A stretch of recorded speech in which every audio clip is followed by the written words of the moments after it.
For anyone who hasn't seen Free Guy yet, this podcast does contain spoilers, so I suggest if you haven't seen it, go watch it before you finish this podcast. Thank you.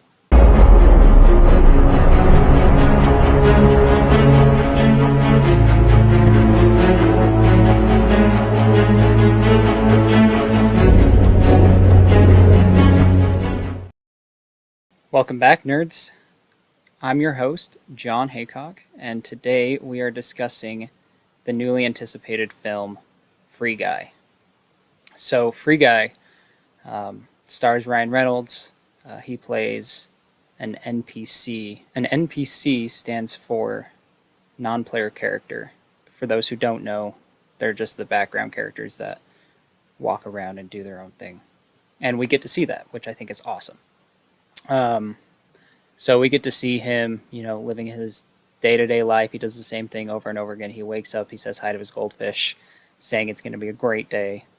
He eats cereal at his counter, and you can see off in the background, there's like explosions and stuff like that. And, as an NPC, they're used to it. It's a video game. They don't really know what's going on. They just go on with their lives. And then he goes to work at the bank, and he has his best friend. His name is Buddy, and in the show he references him as his buddy. So he would say, "Yeah, my buddy, Buddy." But starting off with this, in my opinion, I think it's, aside from Ready Player One, which is one of my all-time favorite movies, this is probably one of the best adaptations of a video game movie we've gotten in a long time. And that's saying a lot because they have made some pretty crappy video game movies. But this movie's cool because, we not only get to see it from the NPC point of view, where he just goes on day to day throughout his life, but you also get a glimpse of how it was created and the people who created it, and the whole conflict with the people who created it. So the story is that two characters, Keyes and Millie. Keyes played this guy right here, Joe Keery, and then Millie is played by Jodie Comer.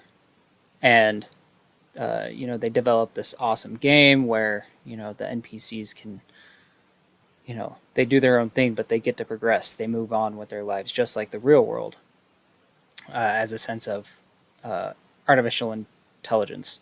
But it goes on to where they deal with this whole lawsuit and everything like that. And then Antoine, played by this guy right here, Taika Waititi, he basically stole their idea, stole the programming and stuff like that, and used it as his own to create Free City. And so they go on with their day-to-day. Millie is trying to convince Joe Keery that he did in fact steal their idea for a video game. But Antoine just denies everything. And to be honest, it's weird to see Taika Waititi in a role like this because he basically essentially plays a bad guy that you'll find out later in the movie. But it's different from the stuff I've mostly seen him in. I've seen him mostly as a director, but he was also in Thor, and he was also in Star Wars, and he always plays the funny character, the goofy one, like Korg. So it's different, but I think he does a great job playing this character as Antoine. And so later on, Ryan Reynolds, right here, as Guy, he's doing his whole day-to-day thing, and then he sees Millie's character right here in the game, and something just clicks into his head, and he's like, "Oh, I want to go talk to this woman. I'm going to go do it." But Buddy, his friend, doesn't want him to do anything. He just wants to do the same thing over and over and over again because that's how they were programmed. And Buddy also says that they don't talk to the people with the sunglasses because they're superheroes. So they just do their own thing and don't mess with them. But Ryan Reynolds' character, Guy, wants to go talk to her really bad. And so eventually they end up talking, and that's where he finds out that none of it is, it's a game. It's not real life. He realizes it when he finds a pair of sunglasses, And when he puts on the glasses, you see what you would see like on your computer screen or on your TV, where you see, the health packs and, your level ups and stuff like that. But if you don't have them, you can't see it.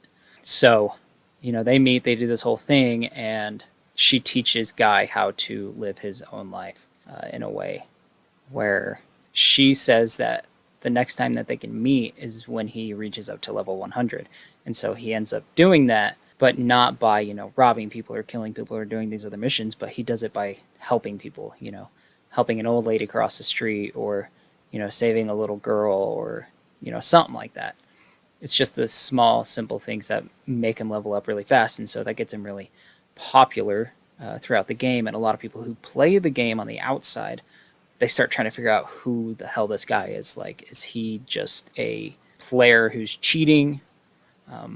Or, as they said in the movie, they think it's a player who had modded a skin to look like an NPC, which they said was not allowed.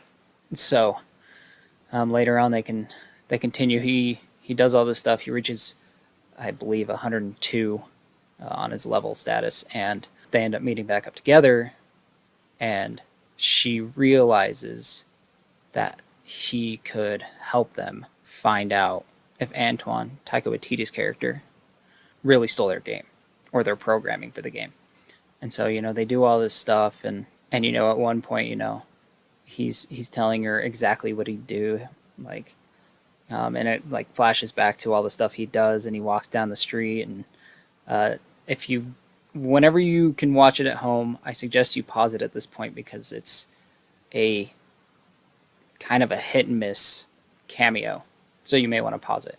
But as he's describing his day-to-day life, you see this part where he's walking down the street, and a woman in like a schoolgirl outfit walks up and kicks him in the groin and just walks off. So if you guys didn't know this, according to Yahoo Entertainment, this was all Ryan Reynolds' wife, Blake Lively's idea, to put her into the movie, but the uniform that she's wearing is based off of the character in Gossip Girl. You may want to pause it at that point just so you can see it. And then later on in the movie, Guy and his friend Buddy, who he convinces eventually later on that, this isn't real and he needs his help and stuff like that. And so they end up going to a player's house, some nerd that lives with his mom.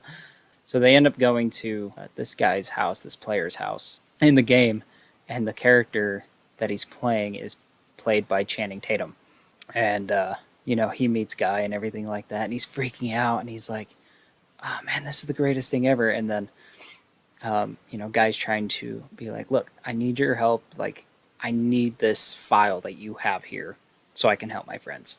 And he ends up helping him and stuff like that, gives him the information and all that. And he, like, as they're talking, it's seeing Channing Tatum, but the words are coming from the player.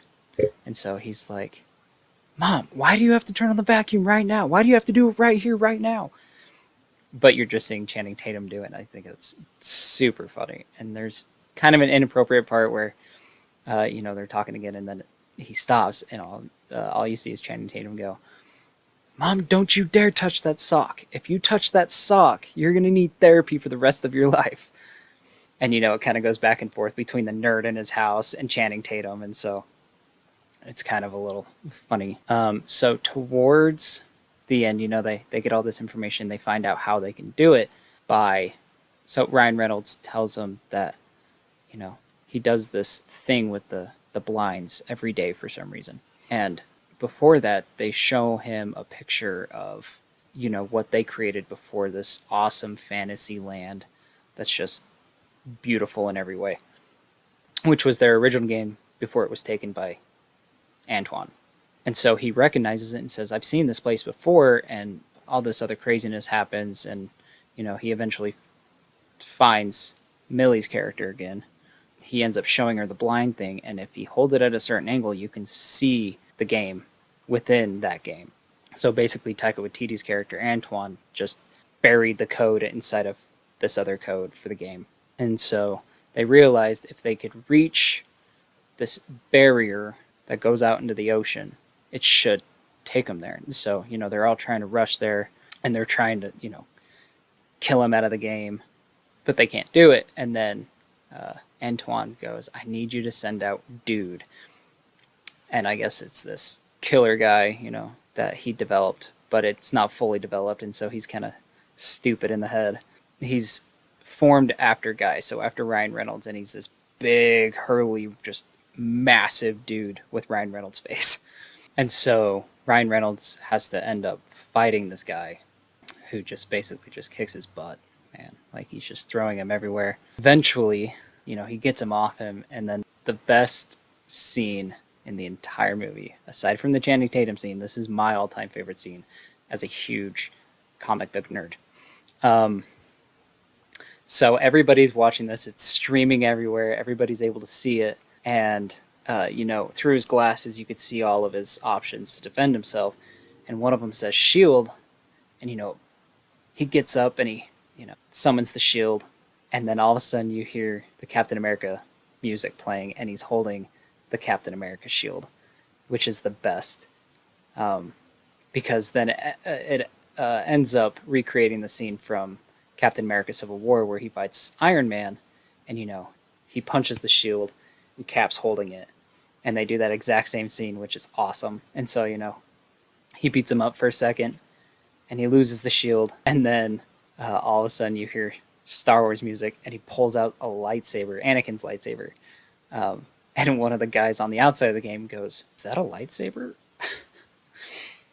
And I don't know. It was one of my all-time favorite scenes. It was the best. And, he's slicing him, but the big guy's blocking it. And it's just an awesome duel scene, in my opinion. But, later on, after, he defeats him and everything like that, Joe Curie's character, Keys, ends up coding something in. So all the buildings start folding in, and it creates a bridge that goes through this invisible wall that's on the ocean. Then this guy right here is helping Taika Waititi's character, and he codes in this thing where the world's just destroying itself basically from the inside out. And he starts running on this bridge, and behind him the entire thing is just being destroyed.